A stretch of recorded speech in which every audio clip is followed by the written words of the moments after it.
A outra pergunta do Marcelino é: por que a igreja é contra a camisinha? Nos dias de hoje, com tanta doença, por que traição acontece? É errado, a gente sabe. Mas que culpa tem uma esposa de contrair a doença de seu marido infiel? Imagine quantas vidas pode salvar. Meu filho, eu não vou nem entrar no mérito dessa questão, porque a camisinha é um problema, é uma discussão muito ampla. Outro dia até vai ao ar, né? Eu fui entrevistado pela Marília Gabriela, aquele programa da GNT.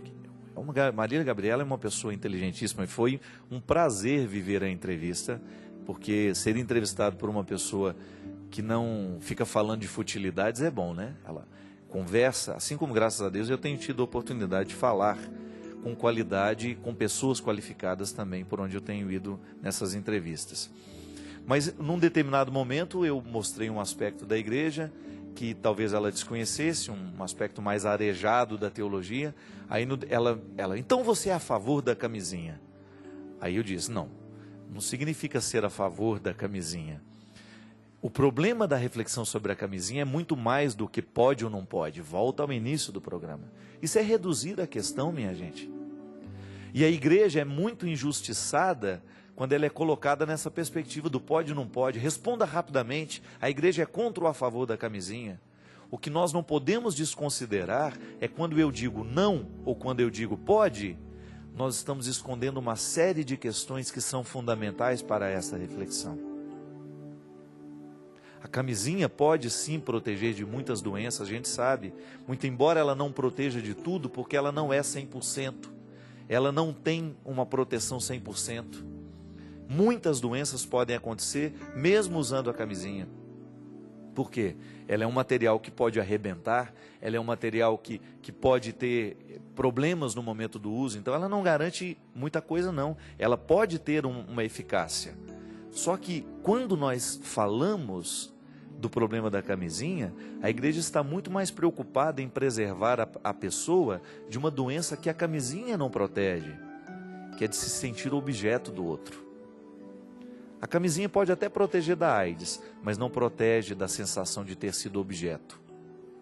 Então o grande problema é que quando nós dizemos que a camisinha resolve todos os problemas sexuais de transmissões de doença, a gente acaba induzindo os nossos jovens, a nossa juventude, a viver uma permissividade que não está favorável à humanidade dessas pessoas. A sexualidade não pode ser uma válvula de escape para os nossos medos, a sexualidade não pode ser uma porta para a gente perder o valor que a gente tem como pessoa. Eu disse isso uma vez, na entrevista que eu dei ao Vinícius Valverde, na Globo aqui do Papo Vanguarda do Vale do Paraíba. Eu disse, uma camisinha pode até proteger uma mulher de pegar AIDS do marido, mas não protege dela se sentir uma prostituta. Porque a camisinha não alcança o mais profundo do que a gente precisa em termos de proteção. Ser objetificado é muito ruim, minha gente. E a sexualidade é uma porta ampla para a objetificação das pessoas, sobretudo no mundo de hoje. Quando está todo mundo tão envolvido por esse sensualismo que prevalece nas nossas culturas, nas nossas músicas, nos nossos programas de televisão, quando as pessoas acordam respirando sexo, vão dormir respirando sexo e esquecem que a sexualidade é apenas a parte que completa o contexto da afetividade humana. A afetividade é muito mais que sexualidade. A sexualidade não pode reduzir a afetividade humana. Ela faz parte e viver bem a sexualidade é saudável porque a partir da sexualidade uma pessoa pode se sentir amada. A sexualidade é positiva. A igreja não se opõe ao sexo, não é? A igreja se opõe à banalização que o sexo pode fazer com a pessoa. Então a gente precisa tomar um cuidado muito grande quando a gente reduz essa questão. É por isso que cada caso é um caso e precisa ser analisado a partir daquela realidade particular. Isso em moral se chama casuística. Quando você tem uma realidade particular e o padre, o diretor espiritual, tem a autoridade de orientar aquela pessoa a partir daquela situação particular.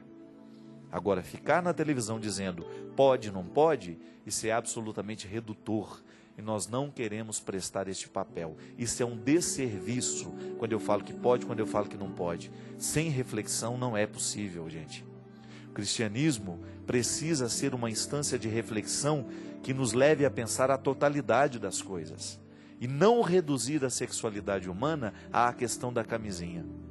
É muito injusto com a nossa juventude, é muito injusto com a nossa sociedade a gente reduzir a reflexão a este aspecto da questão.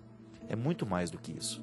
E a gente precisa tocar sim nesses assuntos, porque isso tem sido de causa de muita objetificação para as pessoas. O sexo, ele tem gerado muito mais infelicidade nas relações humanas que felicidade. Eu vejo por causa dos bastidores que eu escuto. É impressionante o quanto que as mulheres se sentem usadas pelos seus maridos.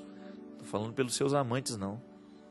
Porque o casamento, a instituição, não garante que o sexo será santo. O sexo será santo à medida em que os cônjuges se amam, se respeitam. E o sexo faz parte deste amor e deste respeito. Ele não é o primeiro aspecto do casamento. Ele faz parte do casamento. Porque a sexualidade é uma bonita oportunidade que as pessoas têm de estabelecerem um vínculo ainda mais profundo. É a carne na carne.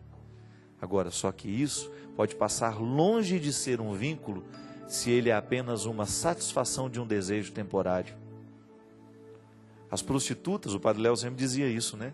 Se sexo fosse sinônimo de felicidade, as prostitutas seriam as mulheres mais felizes do mundo. E não são. Nós sabemos por experiência própria, no contato que a gente tem com essas mulheres, que elas são muitas vezes muito infelizes, sobretudo no final da vida. Quando olham para a vida que escolheram, para o monte de homens que deitaram na sua cama, para os muitos homens que passaram pela sua vida, e não sobrou um que a ajudasse a envelhecer, que a ajudasse no duro peso de ser gente, que é o momento da velhice. Se na velhice a gente não está amparado com pessoas que nos amam, a vida é insuportável.